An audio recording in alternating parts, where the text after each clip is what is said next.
E o Flamengo voltou. O Flamengo reagiu depois da derrota para o Central Córdoba. Alô, Rodrigo Viga. Alô, pilhado. Deu Flamengo 2-0 lá no Sul. É difícil enfrentar o Grêmio jogando lá em Porto Alegre. Show do Arrascaeta.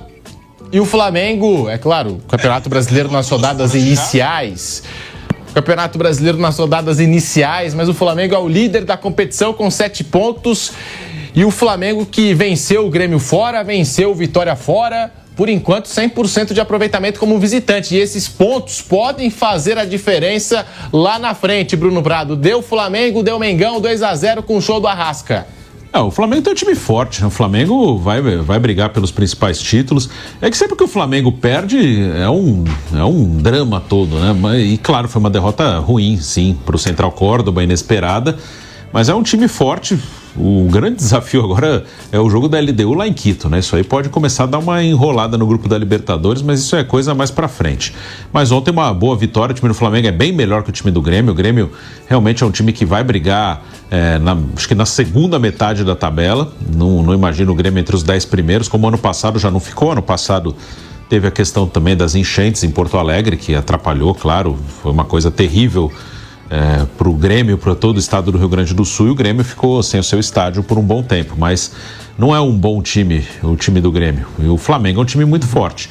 Ontem com o seu time completo, venceu, e aí a gente vê, até agora, 3 rodadas completas, ou seja, 30 jogos, só o Flamengo e o Palmeiras venceram fora de casa. Palmeiras vão dizer, venceu porque marcaram um pênalti que não foi contra o Sport. Tá bom, é verdade. Mas são os times que são os favoritos a lutarem pelo título. E ganhar fora é um diferencial.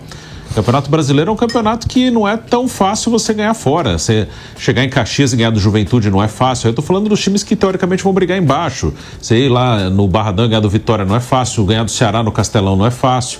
Ganhar do Sport no Recife não é fácil. Então ganhar fora é um diferencial. E até agora só o Flamengo e o Palmeiras, em 30 jogos do campeonato, conseguiram vencer. E o Flamengo essa semana vai ter Juventude em casa e o clássico com o Vasco também no Maracanã. Então uma boa oportunidade aí do Flamengo fazer 6 pontos. E o Palmeiras tem um jogo duríssimo quarta-feira contra o Inter no Beira-Rio, que é um jogo normal do Palmeiras perder ponto. Então o Flamengo aí tem uma boa oportunidade de assumir a liderança isolada, mas vai ser essa briga com o Palmeiras e talvez mais alguém se meta aí, que eu imagino que se tiver um terceiro elemento vai ser o Inter, nessa briga aí pelo título brasileiro. Na rodada passada, Flamengo e Palmeiras foram os únicos visitantes a pontuarem, a vencerem os seus jogos. Na primeira rodada, nenhum. Na primeira rodada, nenhum. Na segunda rodada, Flamengo e Palmeiras foram os únicos visitantes que venceram. E dessa vez, o único visitante que venceu aí na terceira rodada foi o Flamengo. Lá em Porto Alegre, contra o Grêmio, 2-0. 2 gols do Arrascaeta, que a gente sabe, o Arrascaeta inteiro faz toda a diferença pro Mengão. Vampeta? Então, o Flamengo vem nos últimos anos aí tendo um elenco badalado, né? Jogadores importantes, jogadores internacionais, né? E o grande concorrente mesmo na América do Sul, você vai pegar o River, porque, jogar lá no Monumental, 90 mil, 100 mil pessoas, né? O Galhardo já treinador que conquistou muita coisa com o River. E aqui pelo Campeonato Brasileiro, lógico que o Flamengo tem 2 jogos duríssimos fora de casa agora, pela Libertadores. Pega o LDU e Quito, e depois volta e sai de novo, vou pegar o Central Córdoba, né? Mas Libertadores não é agora, vamos falar do brasileiro. O Palmeiras é outro time badalado. O Palmeiras agora já tinha organização financeira e jogadores importantes. E agora o Palmeiras tem jogadores de destaque. Você pega aí, Paulinho, Vitor Roque, para não recuperar do Vitor Roque, Rafael Veiga, jogador dali do meio campo à frente, todo mundo de seleção, cara. O Facundo Torres, né? Também, seleção Uruguai, o menino tá saindo, né? Vai embora, o Estevão. Quer dizer, o Palmeiras tá agora com jogadores badalados, igual os jogadores do Flamengo, e vai ser uma briga boa eles dois. Por isso que esses 2 times ganharam fora de casa. É fácil ganhar? Não, mas eles vão lá e trazem os 3 pontos. Por exemplo, o Flamengo foi lá contra o Vitória, massacrou o Vitória no primeiro tempo, sofreu um empate, parecia que ia voltar com um empate de 1-1. Numa jogada lá, o Bruno Henrique vem e faz o gol no final. O Palmeiras, aqueles lances questionáveis lá contra o Sport, mas trouxe os 3 pontos. Palmeiras vai e sai de novo. Ganha do Sporting Cristal. Pela Libertadores. O Palmeiras está com 100% também na Libertadores. É o único brasileiro que ganhou as duas na Libertadores. Então, ele soma o ponto, ele vai lá e faz. Foi pênalti, para mim não foi nada. Foi nada no Rafael Veiga, mas o juiz deu pênalti. 3 pontos. Tá lá. Vai questionar os erros da arbitragem. No final de tudo, termina o jogo, vai lá mandar a reclamação para a FIFA, para a Conmebol, para a CBF. Aí mandou lá para o Campeonato Paulista, mandou para a Federação Paulista. Uma semana depois falou, vimos que vamos pênalti, mas estou eliminado. O Palmeiras vai estar trazendo os pontos. E daqui a pouco a gente vai falar de um lance aí polêmico nesse jogo Flamengo e Grêmio, o lance lá do Gerson. Daqui a pouco a gente vai trazer aqui. Mas a arbitragem é isso, a arbitragem no Brasil, você vai ganhar e perder pontos. Toda rodada, mesmo com o VAR, a gente vai ser sempre, são 10 jogos. São 10 jogos. Sempre alguém vai ter algum jogo ou outro. O Sport está dizendo que foi roubado de novo. Que Verratti fez pênalti, fez falta no gol, teve um pênalti para o Sport, foi dado. Toda rodada alguém vai discutir alguma coisa. Mas essa rodada foi menos. O absurdo em relação à segunda rodada, essa foi menos. Só teve o pênalti, né? E nesse jogo do Flamengo foi pênalti do Gerson. Eu mudei de opinião. Confesso que um pênalti. Quando eu assisti pela primeira vez, achei que não tinha sido pênalti, mas depois, acompanhando vários ângulos, e você também confere ali a opinião dos árbitros, um deles o Rafael Porcari mandou aqui pra gente, e tem razão que o Gerson acaba ampliando demais. Abriu e demais, correndo o risco, né? E a regra... Não é nem a regra, mas a orientação é essa, né? O jogador corre o risco. Ramon abate aberto. Quando o jogador tá com o braço muito aberto, ele corre o risco de cometer uma infração. É o que diz a orientação da arbitragem. Raí Monteiro deu Flamengo 2-0. Só rapidinho sobre o lance do pênalti, né? Braço muito aberto. O pênalti deveria ser marcado. Ramon Abateabel, que apitará o Mundial de Clubes, né? Hoje de manhã saiu. E o Klaus tá fora. A lista, né? Ele e o Wilton Pereira Sampaio serão os árbitros brasileiros no Super Mundial. Aí que ele é FIFA também, né? FIFA também. Assim, o pênalti muito claro, mas eu acho que mesmo com o pênalti marcado e convertido, o Flamengo ganharia o jogo. É um time muito superior ao time do Grêmio, né?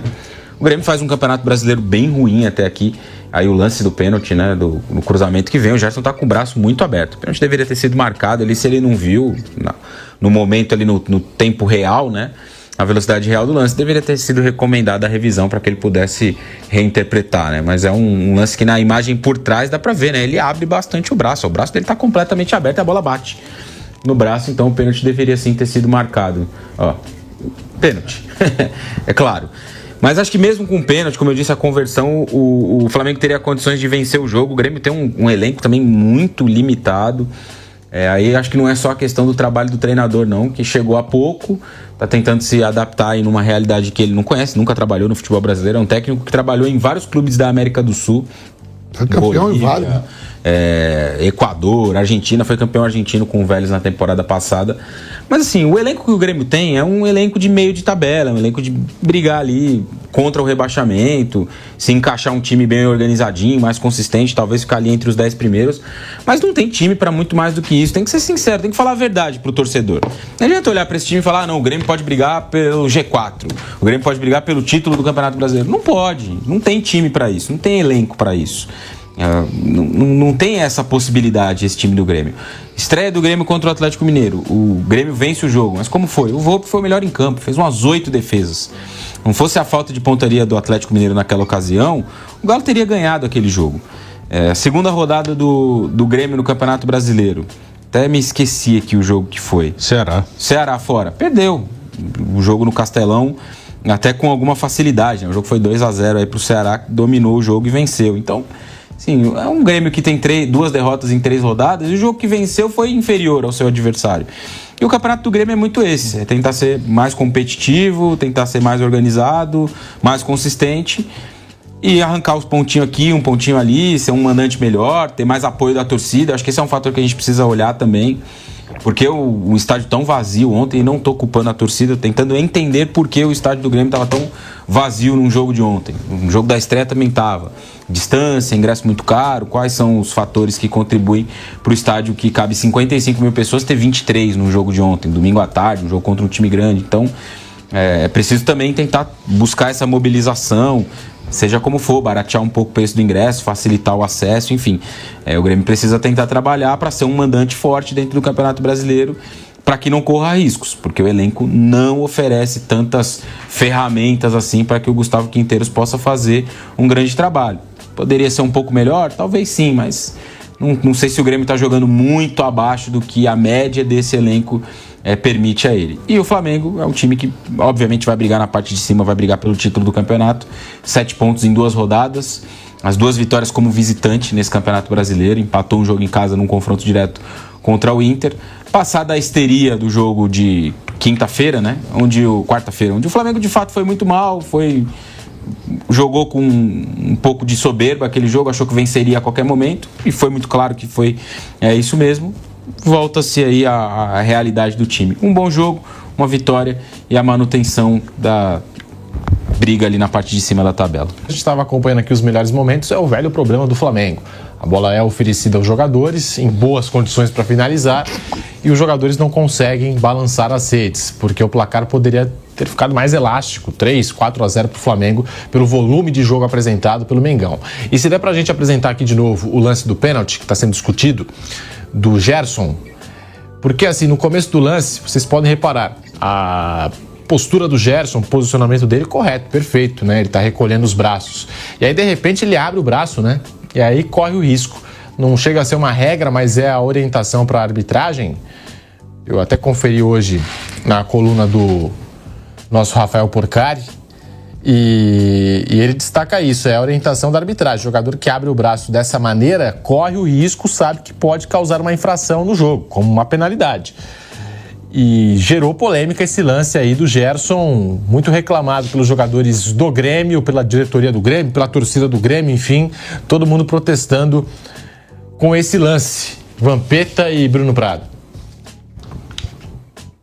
Ontem eu falei que, por mim, todo mundo já sabe qual é a minha regra, mas eu não sou da Bold, então para mim bateu na mão tem que ser pênalti. Mas aí todo mundo falou, eu tava vendo os comentaristas, alguns falando que foi pênalti, como o nosso querido Porcari, e outros dizendo que não, que primeiro desviou na barriga do Gerson. É interpretativo, né? Eu daria o cal na hora. Eu falei ontem no programa que eu não daria, não. Acho que ele vem correndo, acho que não foi com uma intenção de bloquear. É um lance que é discutível, não acho que é um lance absurdo. Eu não marcaria. Pode ser, você está dividindo a opinião. Então, naquele que nem a rodada passada, que teve um monte de absurdo, né? Sim, eu acho que esse pênalti de bola na mão, ele é uma coisa mais discutível. O que me incomoda mais os pênaltis que são marcados por contato num jogo que tem contato. Que é muito maluco. Que ali eu acho que é uma falta de noção, como até o lance do Veiga contra o Sport, a expulsão do Jonathan Jesus do Cruzeiro contra o Inter. É um esporte que tem contato e você encosta no seu adversário, que você encosta no adversário o tempo inteiro, o cara cai e você marca. É isso aí que eu acho que é uma bizarrice que distorce tudo. Luciano contra o Sport. Sim, tem outros lances também. O Caleri perdeu, então não falaram, mas não foi nada aquilo. Não foi nada também do Luciano contra o Sport. Até ontem no jogo a gente estava transmitindo aqui Cruzeiro e São Paulo, não vou me recordar agora o nome do jogador do Cruzeiro, mas também tentou cavar uma penalidade ali absurda, né? No mínimo contato. Qualquer contato eles estão marcando. Testando a arbitragem. O jogador já se tocou que qualquer contato a arbitragem está marcando e eles vão ficar testando os árbitros. Agora vamos conferir o Felipe Luiz, o diagnóstico que ele fez dessa vitória do Flamengo, com muita autoridade, comandando o jogo. Flamengo 2, Grêmio 0, Felipe Luiz aqui no Bate Pronto. Foi dessas vitórias da onde a gente vê que esses jogadores são grandes, né? Depois de uma derrota em casa, muito dolorida, por nós, como você falou bem, né, os torcedores. Mas temos que entender que o futebol, essas derrotas, elas fazem parte. E depois da derrota, nem os jogadores são os piores jogadores do mundo, tem que trocar todo mundo. E nem hoje, depois da vitória, são os melhores jogadores do mundo e vamos ganhar todos os jogos do ano. Então esse equilíbrio é o que os grandes jogadores conseguem alcançar, né? Porque depois da derrota, o normal é que o time perdesse a confiança, mas ao contrário do que se viu, desde o primeiro minuto, os jogadores dominando bolas difíceis, tentando jogar, botar a bola no chão em todo momento e achando passes difíceis, os domínios sempre orientados, segundo o que o jogo pedia. Nunca nos deixamos influenciar nem pela derrota, nem pelo jogo fora de casa. E isso realmente demonstra somente uma coisa, o nível dos jogadores. O nível dos atletas que estão hoje no Flamengo. Tá aí a palavra do Felipe Luiz, técnico do Flamengo. Flamengo 2-0 com o show do Arrascaeta. O Arrascaeta que se tornou o segundo maior artilheiro estrangeiro da história do Flamengo, hein? O Arrascaeta com esses 2 gols marcados. E no jogo contra o Tátira, Flamengo sem Gerson naquela ocasião, sem Arrascaeta, como esses jogadores fazem falta, né, no meio de campo do Flamengo. Agora teve essa derrota pro Central Córdoba, o Flamengo agora reage no Campeonato Brasileiro, uma atuação muito convincente, fora de casa contra o Grêmio, mas como o Arrascaeta é importante, não é, Bruno Prado, para esse Flamengo, para a criação desse Flamengo, o Arrascaeta inteiro, ele tem sofrido com problemas físicos. Ele é um cara diferente do Flamengo. Eu costumo falar aqui bastante, né? É um elenco muito bom, mas diferentes ali são 3 ou 4. E às vezes dá a impressão que todo mundo é craque, não é? E ele é um dos caras diferentes do Flamengo. Ele hoje não tem a mesma frequência de grandes atuações como ele já teve em outros anos, porque está mais velho e ele sofre bastante com lesão muscular, então às vezes ele fica fora e quando volta demora um pouquinho para se acertar. Mas é um jogador extremamente qualificado, decisivo para o Flamengo, está na história do Flamengo, é um ídolo histórico do Flamengo.